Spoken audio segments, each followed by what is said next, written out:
Hello dear student, आपका हमारी class के पर स्वागत है।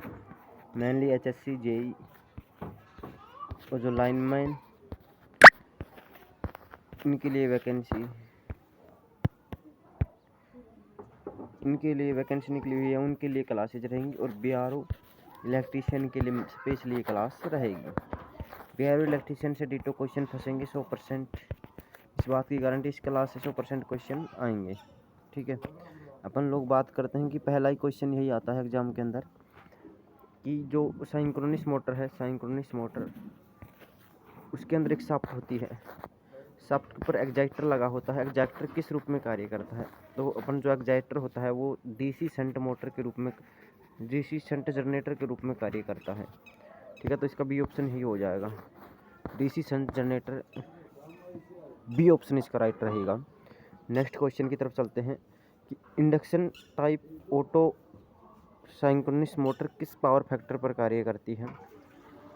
तो ये होता है इकाई, यानी इकाई बोल सकते हैं या यूनिट बोल सकते हैं, इकाई या यूनिट। ठीक है, तो यहाँ पर इसका राइट आंसर क्या रहेगा? सी ऑप्शन इसका राइट आंसर रहने वाला है। तो सी ऑप्शन के ऊपर राइट बोल देंगे अपन लोग। Induction type auto synchronous motor, Hindi में से तुल्यकालिक मोटर भी बोलते हैं। ठीक है, पावर फैक्टर सुधारने के लिए किस प्रयोग किए गए, किस साइंक्रोनिस मोटर में किसका प्रयोग किया जाता है? तो अपन लोग बात करते हैं इसके ऊपर आ जाते हैं यहाँ पर शून्य भार और अतीत उत्तेजना। यानी अपन लोग क्या तो इसके ऊपर जीरो लोड करेंगे या फिर उसे अपन अति उत्तेजना करेंगे, तभी हमारा पावर फैक्टर है वो सुधर सकता है, यानी पावर फैक्टर में कुछ सुधार आ सकता है। तो इसका राइट आंसर ए रहेगा। डायरेक्ट क्वेश्चन आएंगे एग्जाम के अंदर, तो आप सभी लोग बने रहें क्लास के अंदर। आपको छोटे छोटे पार्ट्स के अंदर ये वीडियो मिलेंगी और आपको कंप्लीट करवाया जाएगा पूरी की पूरी। इस वीडियो के अंदर साइंक्रोनियस मोटर के जितने भी क्वेश्चन बनते हैं वो, और इसके नेक्स्ट पार्ट में यानी 2-3 पार्ट्स में ये चैप्टर ख़त्म कर देंगे। ठीक है, कौन सी प्रणाली साइंक्रोनियस मोटर की गति तुल्यांकित से अधिक होने पर सामान्य करती है? तो अपन लोग डैम्पर वाइंडिंग का यूज कर लेते हैं। अगर कोई मोटर है अपनी स्पीड से ज़्यादा हो जाती है, उससे अगर साइंक्रोनियस मोटर है उसके अंदर अपन डैम्पर वाइंडिंग लगाकर अपन उसको क्या कर सकते हैं? नॉर्मल कर सकते हैं। उसकी स्पीड को क्या कर सकते हैं? नॉर्मल कर सकते हैं।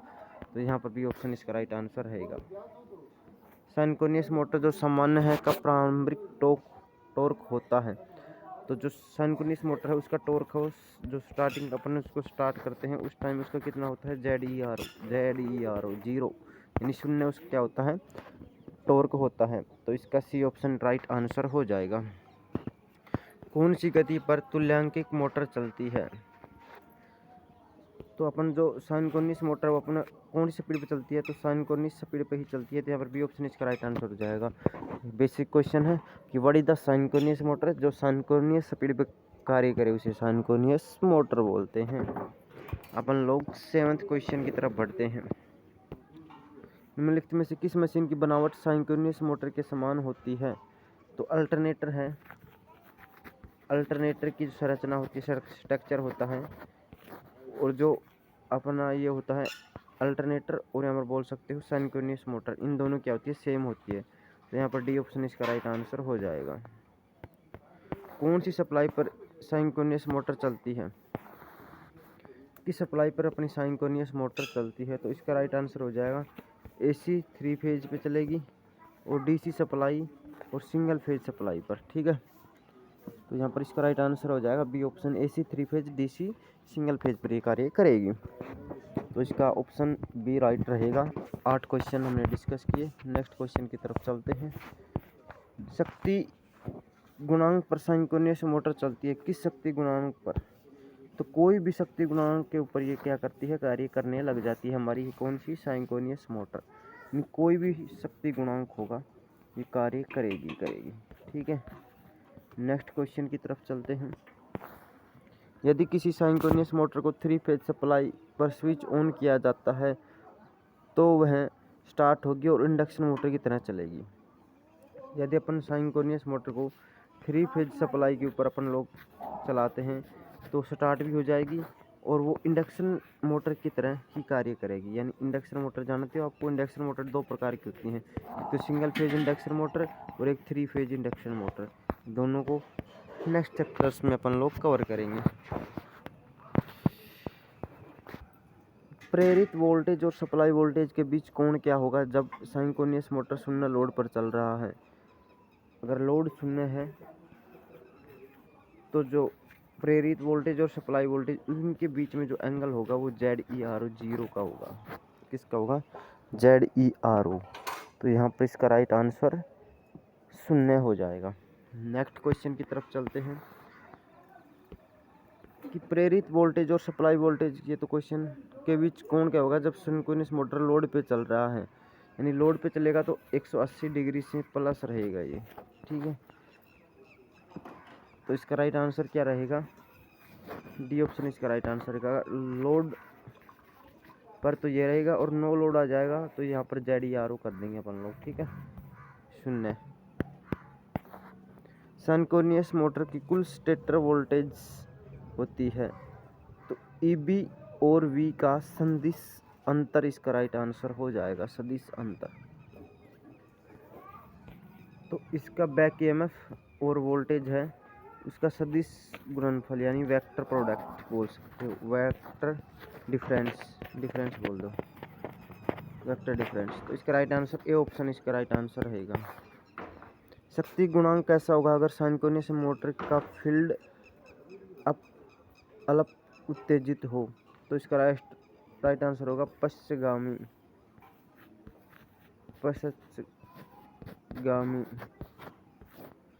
तो इसका राइट आंसर रहेगा सी ऑप्शन।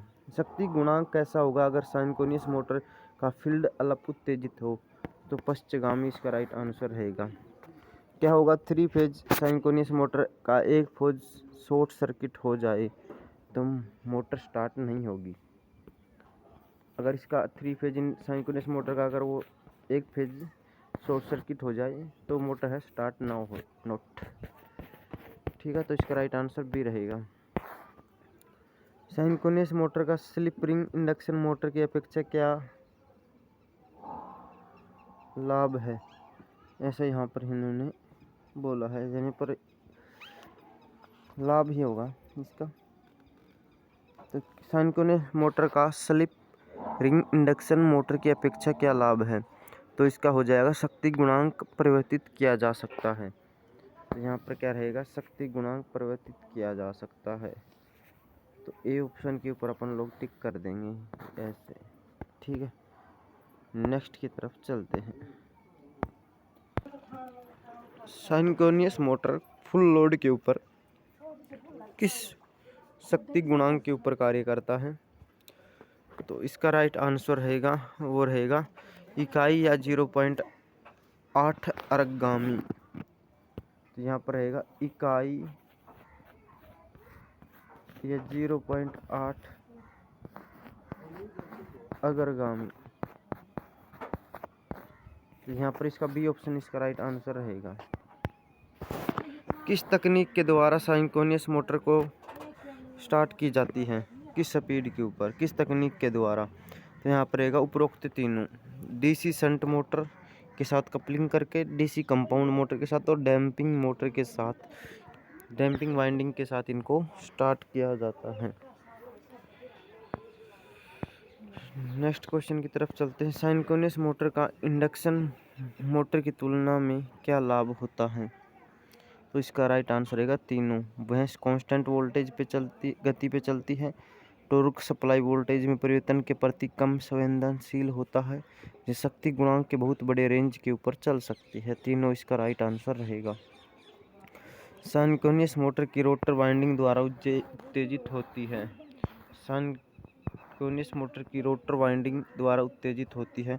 तो इसका राइट आंसर रहेगा सी, उत्तेजक द्वारा सप्लाई की गई DC सप्लाई, ठीक है। तो सी ऑप्शन इसका राइट आंसर रहेगा। निम्न में से किन पर सिंक्रोनस मोटर की गति निर्भर करता है।